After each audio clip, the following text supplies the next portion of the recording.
Assalamualaikum warahmatullahi wabarakatuh. Waalaikumsalam warahmatullahi wabarakatuh. Selamat pagi anak-anak. Pagi Pak. Bagaimana kabar kalian hari ini? Baik Pak.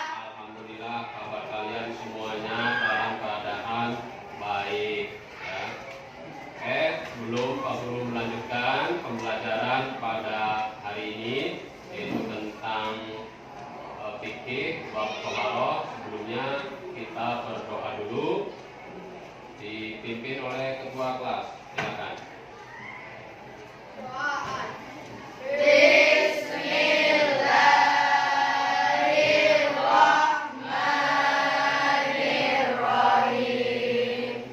Raditu billahi robba wa bil islami dina wa bil muhammadin nabiyya wa rasulah. Rabbi zidni ilman warzuqni fahman. Amin. Terima kasih atas doa yang barusan kalian baca. Mudah-mudahan doa yang barusan kalian baca dapat memperlancar kegiatan pembelajaran pada hari ini. Ya. Sebelum Pak Guru lanjutkan, akan terlebih dahulu di absen tentang kehadiran kalian ya anak-anak ya.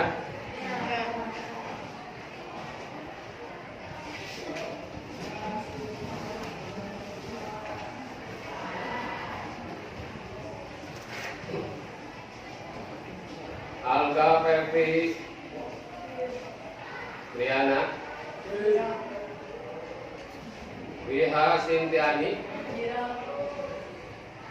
Fitrotus Solihah Tasya Harini Gugun Gunadi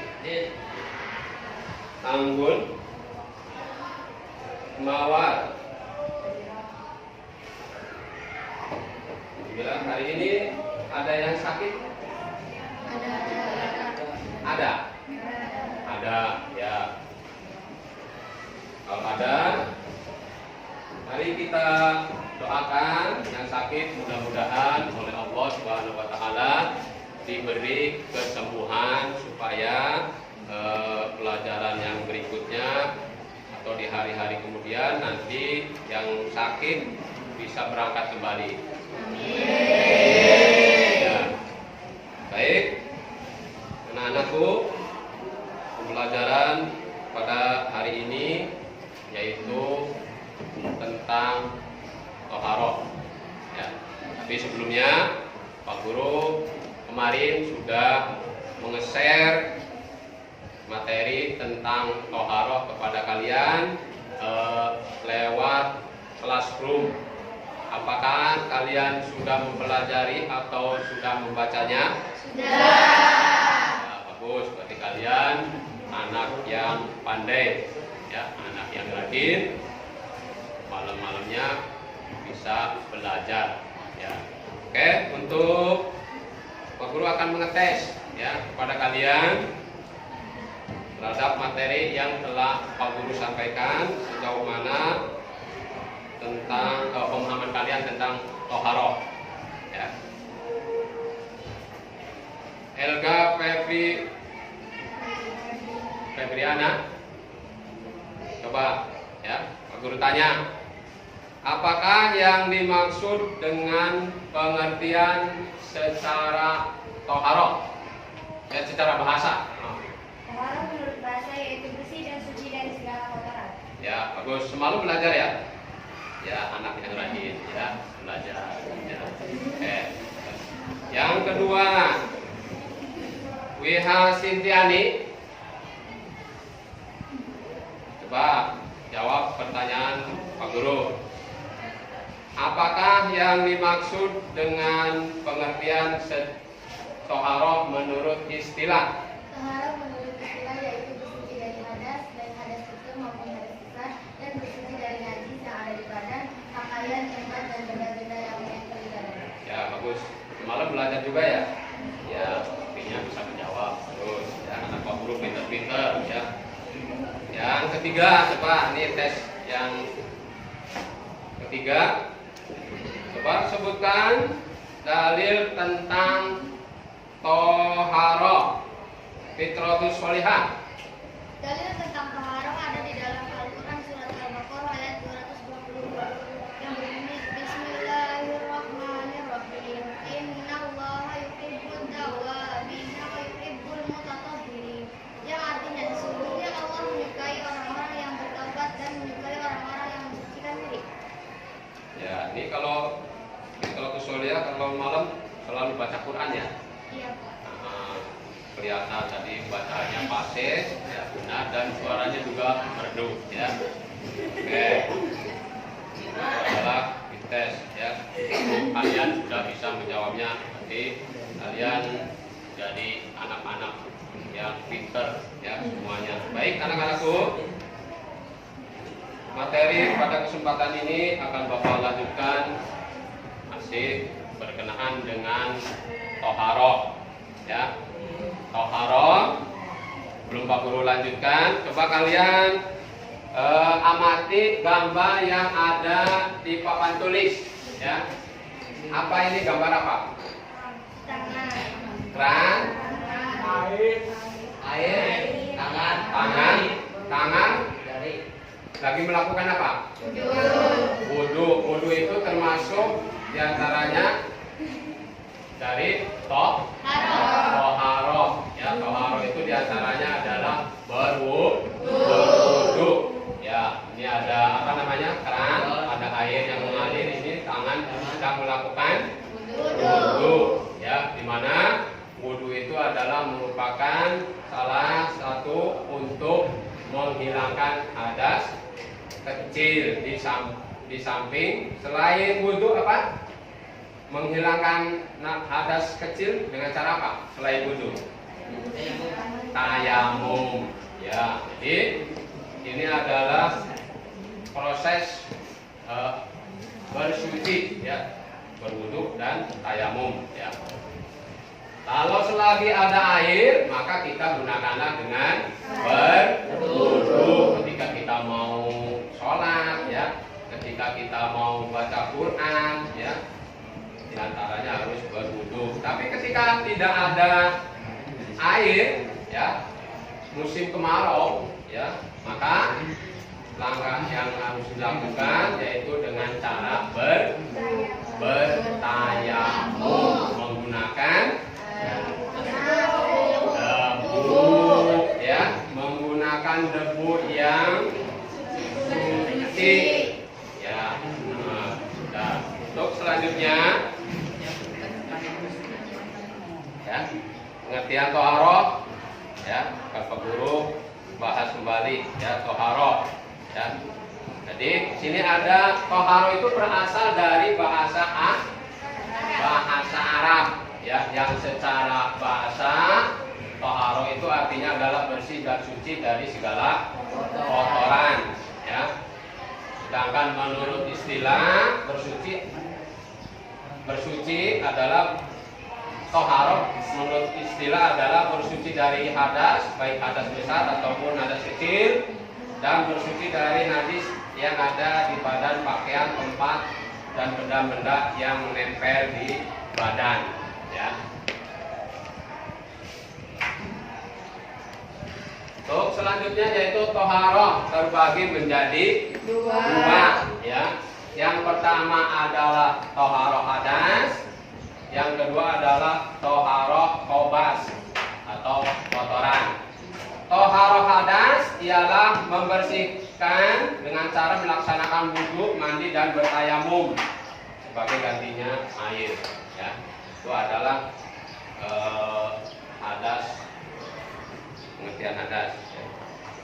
Yang kedua yaitu toharoh khobas, kotoran, ialah membersihkan jiwa dari dosa, maksiat, iri, sombong, penipu, dengki, riya, dan ujub ya. Jadi pada dasarnya kotoran termasuk diantaranya adalah maksiat ya, iri, sombong itu termasuk kotoran yang harus kita bersihkan atau harus cucikan.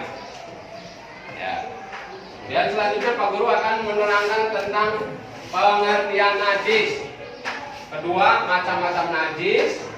Ketiga, cara menghilangkan najis. Empat, manfaat dan kegunaan bersuci dari najis. Ya. Yang pertama adalah najis. Ya. Najis menurut bahasa adalah sesuatu yang kotor dan menjijikkan. Ya. Sedangkan menurut istilah adalah sesuatu yang kotor dan bisa menjadi ketidaksahan ketika melaksanakan sholat. Ya. Jadi najis adalah sesuatu yang kotor dan harus dibersihkan ketika kita melakukan atau melaksanakan ibadah sholat. Ya. Jadi ketika kita mau sholat maka harus bersih, ya, harus bersih dari najis, ya.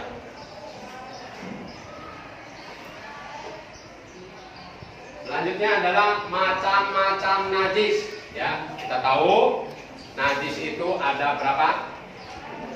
Ada 3, ya. Yang pertama yaitu najis mukhafafah atau najis ringan, ya.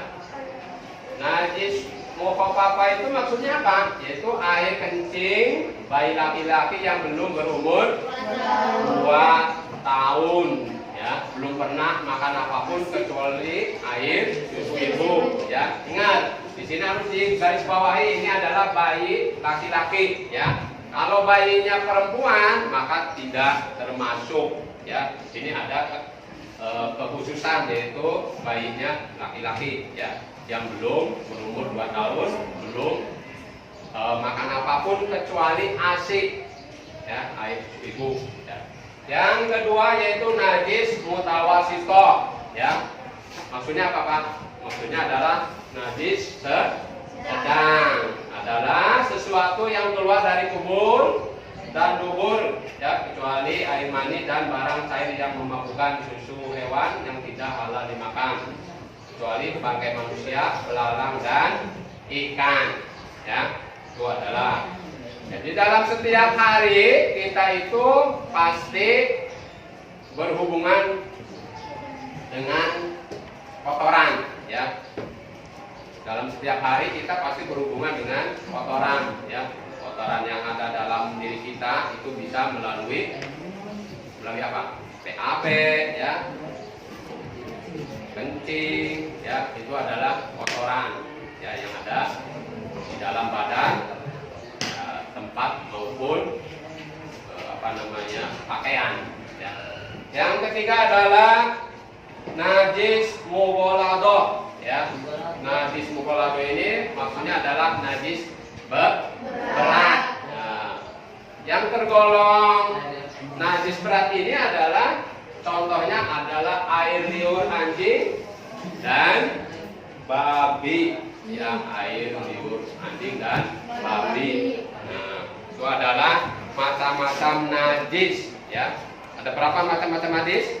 3. Coba ulang. Pertama najis Mukhafafah. kedua najis Mutawasito. ketiga najis. Ya, pintar, ya, anak-anakku pintar semua, ya. Jawabnya juga tadi kompak, ya. Nah, untuk selanjutnya, ya, ini tabang dari tadi yang 3, ya, macam-macam najis tadi ada 3. Ini najis mutawasito, ya. Pembagian najis mutawasito ini ada 2, ya. Najis ainiyah maksudnya apa? Adalah najis yang berwujud, seperti contoh kotoran hewan, kotoran manusia dan lain sebagainya, yaitu najis ainiyah itu berwujud, ya, wujudnya ada, ya. Yang kedua adalah najis hukmiyah, ya. Najis hukmiyah adalah najis yang tidak berwujud, ya. Contohnya seperti bekas air kencing yang sudah kering, ya. Jadi kalau misalkan dalam suatu lantai ada air kencing yang kemudian kering, itu kan tidak nampak ya, tidak nampak, ujungnya itu tidak nampak, maka di sini tergolong ke najis umiyah. Ya. Selanjutnya, setelah tadi kita mempelajari apa tadi macam-macam najis, nah ini adalah yang selanjutnya cara menghilangkan najis. Ya, cara menghilangkan najis itu seperti apa? Ya, yang pertama adalah najis mukhafafah, ya, atau najis ringan. Cara menyucikannya yaitu cukup memercikan air pada tempat yang terkena najis tersebut.